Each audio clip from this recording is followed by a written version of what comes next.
In terms of the lecture, what we're going to do is we're going to give everybody a chance to listen to good vocal production. There were some people that, as we were listening to the singing grade this week, they're making some very common mistakes. It's not a problem to make the mistakes. It's okay to make mistakes. It's not okay to keep making mistakes. So generally speaking, choir, as you are singing these assignments, find a place in your home where you are comfortable singing loudly. The biggest thing that stops you from singing well is the fact that you feel uncomfortable singing loudly. Find some place that's fairly secluded. Your bedroom's a good place. I don't want to see a whole lot of stuff. I want to tell you where to sing. The garage is a good place. Some place where you're not distracted. Sometimes people are singing where there's lots of family members around, or there's cooking going on in the kitchen, or something, and so it's distracting them from making the very best sound. It should feel like, it shouldn't sound like, but it should feel like a shout. You know, where you go, hey, hey, hey, hey. Now, again, I'm not saying I want you to like shouting at a baseball game or a basketball game, because that's not correct either, and that would hurt your throat. But, you know, pushing down the diaphragm, raising the soft palate, puckering the lips, oh, and Miss Silva will demonstrate all of that. Let me get my music and we'll start. I always like to start with breathing exercises. When you're breathing, it should be from right here. Take a look at your camera and make sure that your shoulders are nice and relaxed. When I tell you to take a deep breath, don't lift your shoulders, okay? Make sure everything is relaxed here. If you're doing it properly and you have your hands here, you should feel your tummy pooch out. That's supposed to happen. Hands here, blow out the old air. Okay, now take a deep breath in and let it out on an S.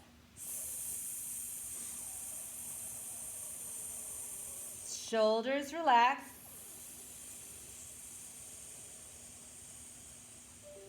And just keep going until you run out of air, and then let it out. Okay? So now we're going to do the same thing, and we're going to do it on a loo vowel. And you want to make a very narrow sound, but very tall. Loo. Loo. Loo, loo, loo, loo, loo. Blow out the old air. Take a deep breath in. On loo, loo.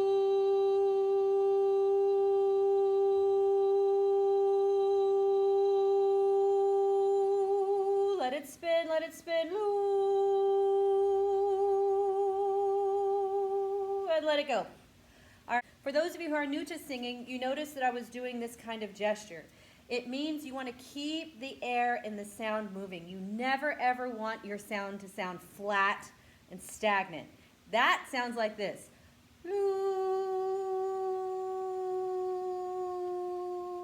and you start sounding like a deflating balloon. So you don't want to sound like that. You need to visually, mentally picture this sound just spinning through the air like a little top, even moving forward. Keep that energy moving.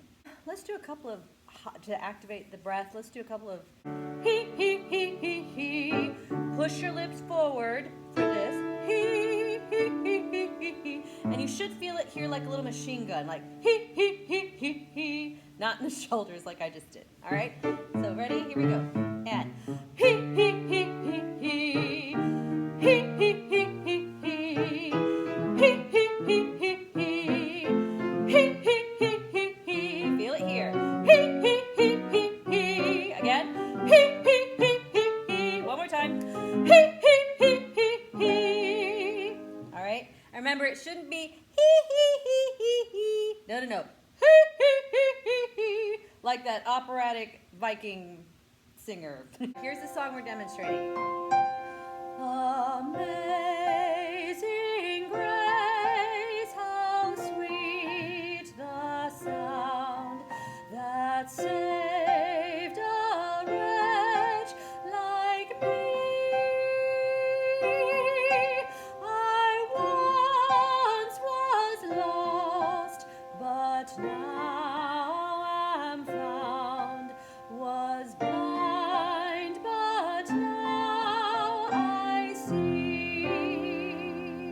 as you're listening to all of that, the varsity choir, listen with critical ears. Is there anything that you might suggest before I say anything? Anybody? How were you guys with the tallness of her vowels?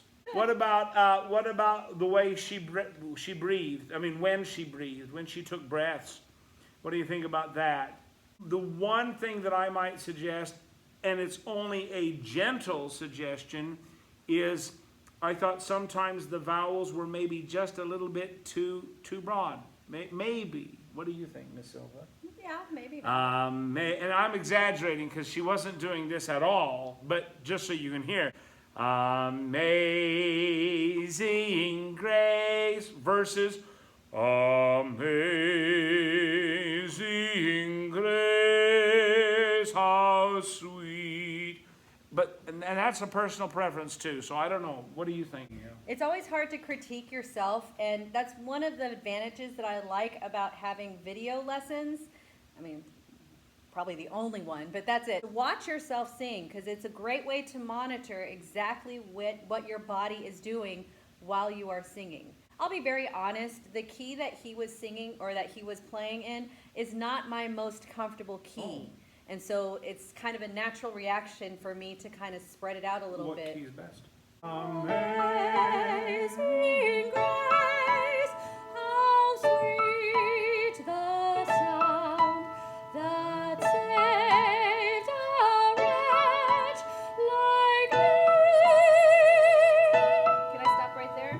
That me is a horrible vowel to sing a high note on. The tendency is to brighten it. So you want to sing, me. Got all my teeth showing and everything.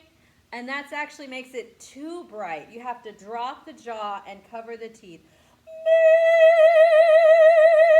Yeah. It gives a nice warmer tone to it. It's like you have to change the vowel from E to I. Mm-hmm. And so that's a really tough thing to get used to, is that the singing vowels would be different than the speaking vowels. Because you would never say that would save a wretch like me. Like me. Yeah. Because at that point you would be a wretch. But you would say something like, oh, you would sing it. Saved a wretch like me. You pucker and bring it forward, yeah. Shall we demonstrate how not to do it? Okay, so, Miss Silva is going to now sing poorly, which is hard for her. Very hard. Because she's worked so hard to learn how to do it correctly. And so I'm asking her to really kind of hop on one foot and write with the non-dominant hand. I'm asking her to do something really strange. So this is bad. This is bad. Don't do this.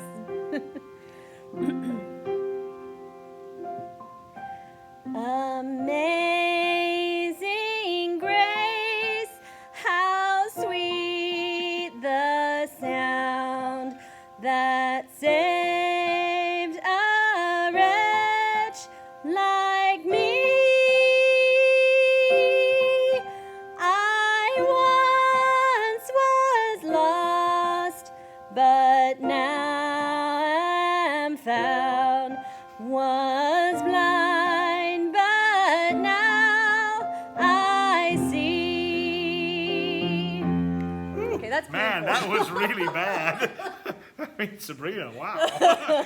Good for you. That was pain. That was terrible. Full. Okay. Choir, do you see the difference? You can hear the difference instantly. It's produced from the top, not from the diaphragm. The nose gets involved, so there's lots of just not attractive sounds at all. How many of you heard the pop? Amazing grace. Now, it's not bad if you're a pop singer. No.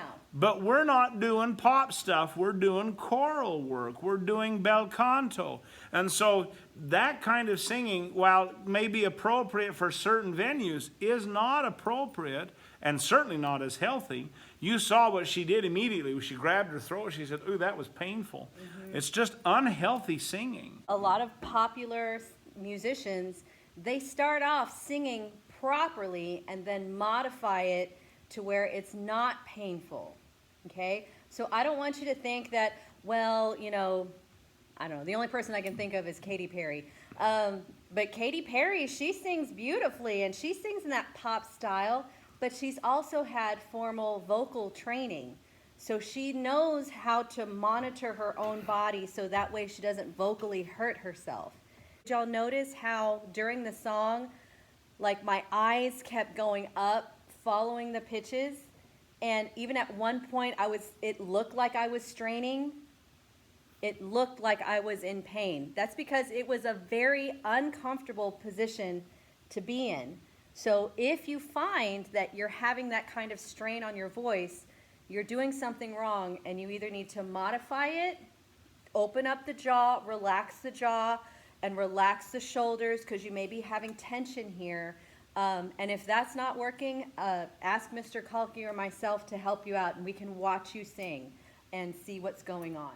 When I hit the really high point on our singing grade, afterwards, my throat, it started to get really, it started to hurt.